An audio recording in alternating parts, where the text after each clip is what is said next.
আমি আপনাদেরকে একটা হাদিস শোনাই। আমার এই হাদিস ওলামায়ে কেরাম বিশেষভাবে শুনবেন।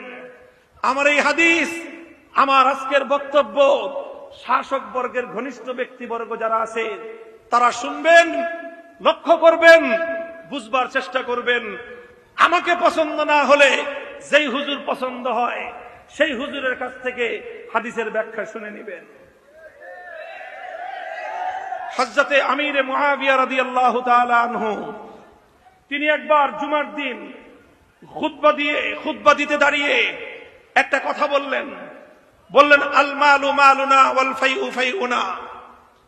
দেখো, এই যে রাজ্য ধনভাণ্ডারের যে মাল, সেটা আমার মাল, আমাদের সম্পদ। এই গনিমত, এটা আমাদের সম্পদ।